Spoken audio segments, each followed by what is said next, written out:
Come and listen to the story about a man named Jed, a poor mountaineer who barely kept his family fed.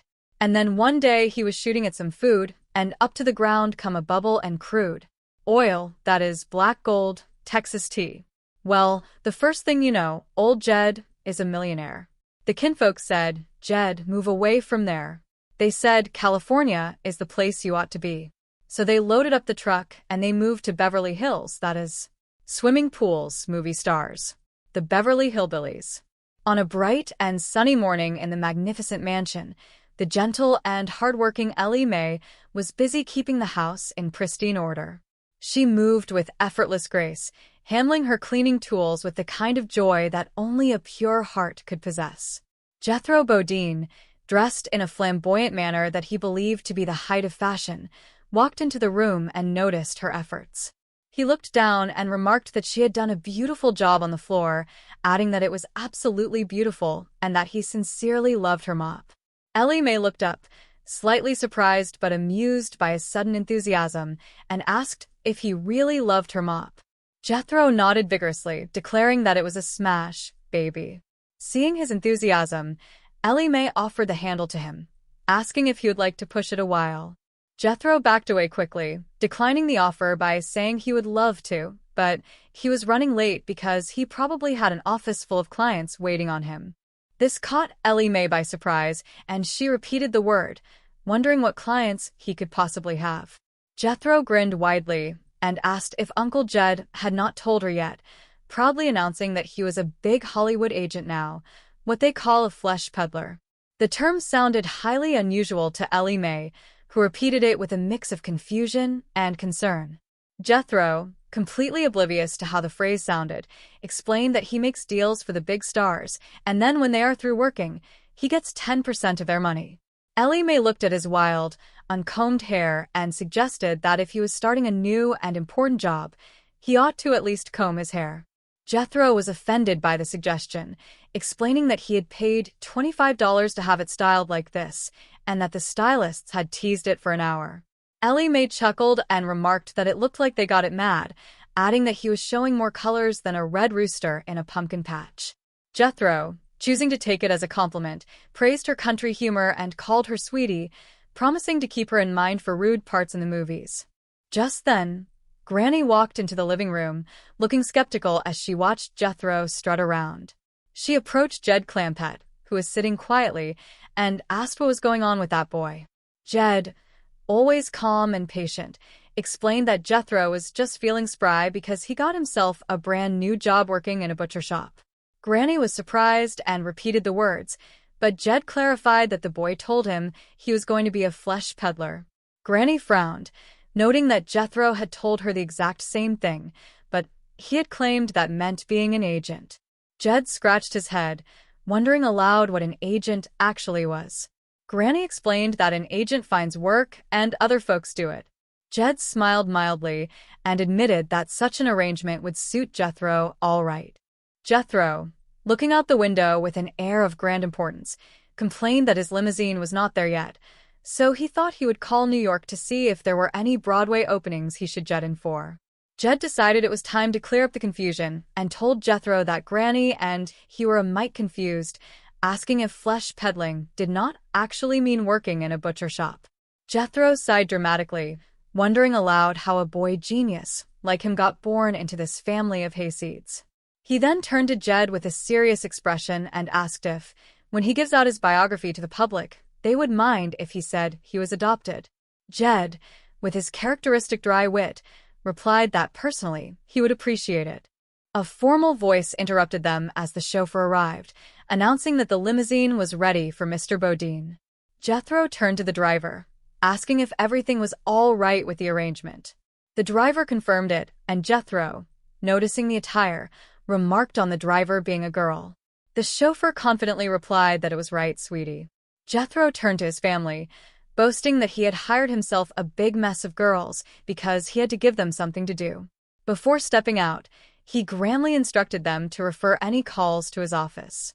Jed asked where his office was located, and Jethro proudly declared that he had the whole 5th floor down at Mr. Drysdale's bank building, operating under the name of JB Enterprises Incorporated. Jed asked what the letters J and B stood for, and Jethro shouted his own name, Jethro Bodine, before marching out the door. Down at the bustling bank building, Milburn Drysdale was in high spirits, walking into his executive area to greet his faithful secretary, Miss Jane Hathaway. Mr. Drysdale enthusiastically told her that his new employee incentive system, which she had thought so little of, was already paying off handsomely. Miss Hathaway, ever professional, said she was glad to hear it and asked for details. Mr. Drysdale asked if she remembered the secretary downstairs whom she frequently referred to as Dumb Bunny. Miss Hathaway confirmed that she did. Mr. Drysdale triumphantly revealed that Bunny had just made a giant business deal to lease the entire 5th floor to JB Enterprises Incorporated. Miss Hathaway admitted she had never heard of them, but Mr. Drysdale dismissed her ignorance, saying it was because she was not show business-oriented. He praised Bunny, revealing that she used to be a stripper but had proved she had brains too, securing a firm, ironclad, 2-year lease from JB Enterprises. Miss Hathaway asked dryly if Bunny was fully dressed when she did it, which made Mr. Drysdale mock her jealousy, telling the Vassar graduate to read the contract and weep. He added that after pulling off this amazing financial coup, Bunny could finally quit her nighttime job. Miss Hathaway examined the document closely and noted that she could not even make out the signature of JB. Mr. Drysdale brushed it off, joking that the man flunked penmanship but graduated magna cum laude. When Miss Hathaway asked when the new tenant was moving in, Mr. Drysdale answered that it was happening this morning. He described how he had just come back from inspecting the 5th floor and found it absolutely fabulous, having employed men to work there all night putting in new furniture, new carpets, and new drapes. He proudly showed her a sample of a special draping material he had created just for this important agent. Miss Hathaway observed that he must have spent a fortune, but Mr. Drysdale corrected her, stating that he did not spend it, but rather invested it, because these big talent agencies gross tens of millions of dollars, and their bank account alone would be fabulous for business. A soft knock came at the door, and a voice asked if she may come in. Mr. Drysdale welcomed Bunny warmly, and Bunny walked in, calling him a pussycat. Mr. Drysdale was so delighted that he told her if she brings in $5,000 a month, she could call him a hound dog. He then mentioned to Miss Hathaway that he was just praising the beautiful financial coup Bunny had pulled off the previous evening. Bunny, misunderstanding, asked if he had caught her performance art act at the club last night. Mr. Drysdale quickly clarified that he was referring to the lease with JB Enterprises, and he reminded her that she could now give up her nighttime employment. Bunny expressed some reluctance, saying she did not want to get out of show business altogether. Mr. Drysdale assured her that she was never truly out of it, commenting on the grand way she walked from her desk to the water cooler. Bunny smiled, noting how sweet it was the way the bank tellers always whistled and stomped their feet when she walked by, a comment that Miss Hathaway found merely darling. Bunny then mentioned she found a note on her desk saying he wanted to see her. Mr. Drysdale remembered and presented her with a gift box as a little token of his appreciation, urging her to open it. Bunny opened it with excitement, gasping that it was beautiful and asking if she should try it on, calling him her pussycat Margie. Mr. Drysdale agreed that it was no more than she deserved and hoped it fitted well. Bunny offered to try it on right there, but Mr. Drysdale hastily stopped her, telling her to do it in the other room. After Bunny stepped away, Mr. Drysdale turned to Miss Hathaway, reiterating that the girl had brains and talent. He then suggested that Miss Hathaway should take her notebook back to her desk and do something earth-shaking like actual work. Miss Hathaway asked when she could meet the fabulous JB, and Mr. Drysdale replied that it would be when he does, as the agent was coming by this morning so that he could personally escort him to his brand new office. A few moments later, Jethro arrived on the executive floor, walking with a grand stride. He greeted Miss Hathaway by calling her Miss Jaden Sweetie, and she politely said hi to Jethro. He then turned to Mr. Drysdale, calling him Miss Dorisdale Baby, and Mr. Drysdale patiently said hello to Jethro. Jethro proudly showed off his outfit, asking how they liked his new Nero jacket. Miss Hathaway admitted it was very sharp, and Mr. Drysdale agreed it was fabulous, suggesting that Jethro should go downstairs and show it to the girls in the secretarial pool. Jethro, however, insisted that first, he and Mr. Drysdale had to get together for business. Mr. Drysdale tried to postpone it, saying he was very busy and asking Miss Hathaway to take some dictation. Jethro persisted, calling him Mr. Dorisdale honey, but Mr. Drysdale firmly told him that any other time would be better because he was expecting a very important man right now. He suggested Jethro go down to the bank vault and watch them count pennies to pass the time. As Jethro wandered off, Mr. Drysdale tried to focus, telling Miss Hathaway to take a memo to all employees. Before he could start, another visitor approached, saying he was supposed to see Mr. Drysdale of it. Mr. Drysdale, growing irritated, replied that he was supposed to see somebody else and suggested the visitor drop by tomorrow. The visitor insisted that he could not wait until tomorrow. Sighing with frustration, Mr. Drysdale told him to just sit in Miss Hathaway's office and promised to get to him as quick as he could. He muttered about how every morning some idiot seemed to bug him.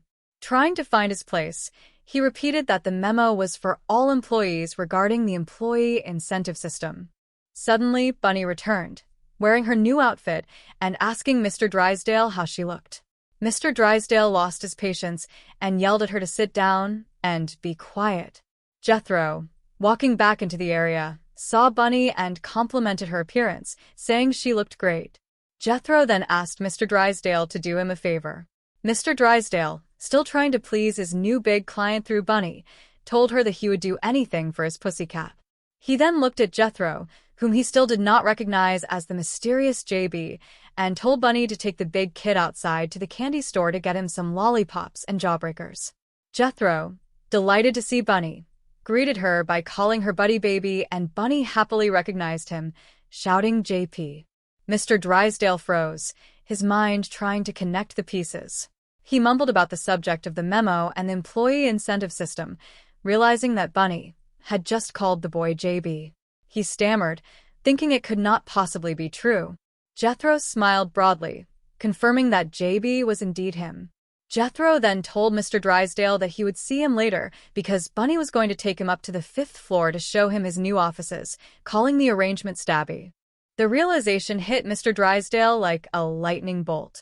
Terrified and breathless, he called out to Miss Hathaway, asking her to find the nitroglycerin tablets in his desk drawer quickly.